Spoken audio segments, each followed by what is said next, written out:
Ако си купя вестник, няма ли право да се снимаш? Вестник е съвсем различно, това не е вестник. Правим сравнение. Марковска не иска да се оттегли кандидатурата за съдия в Конституционния съд.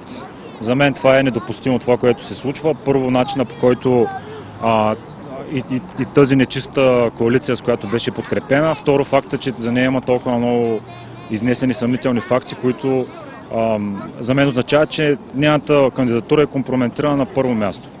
И факта, че тя продължава с това упорство свое и факта, че правителството първо я подкрепи в лицето на вице-премиера и също така мнозинството в парламента в коалиция с ДПС и с БСП, а факта, че след това дни наред се и натяха, при положение, че цялото общество настръхна, имахме сигнали от Европа.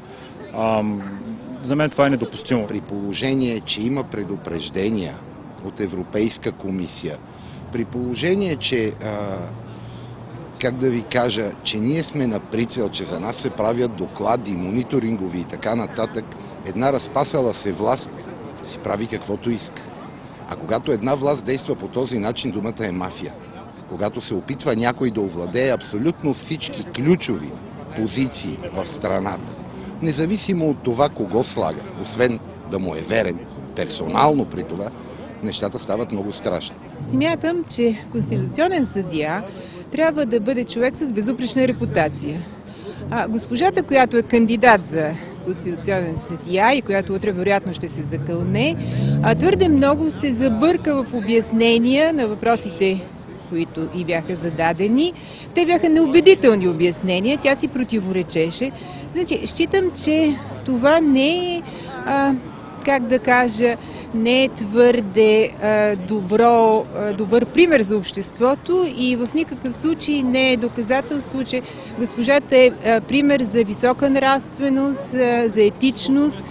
Тоест аз се притеснявам, че такъв човек ще бъде конституционен съдия, че такъв човек всъщност ще наблюдава съдебната система, че той ще има всъщност един решаващ глас в случай, когато трябва да се намеси един много компетентен, много нравствен и много етичен съдия. Не сме съгласни с това тези две личности, Венета Марковска и Анастас Анастасов, да положат клетва като конституционни съдии.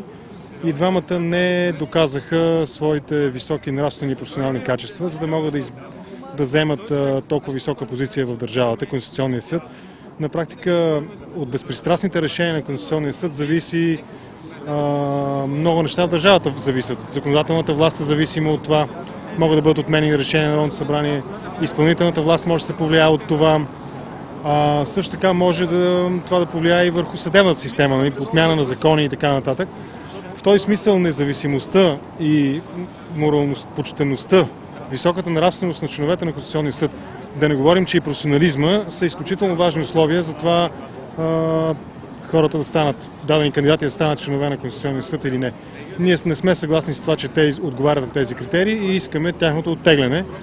За съжаление, нещата в България са такива, че нищо не се случва по нормалния и логичен начин и се налага гражданите да се организират и да излизат да протестират срещу това и да изразят по този начин своето несъгласие. Надявам се да повлияе това нещо в крайна сметка положително.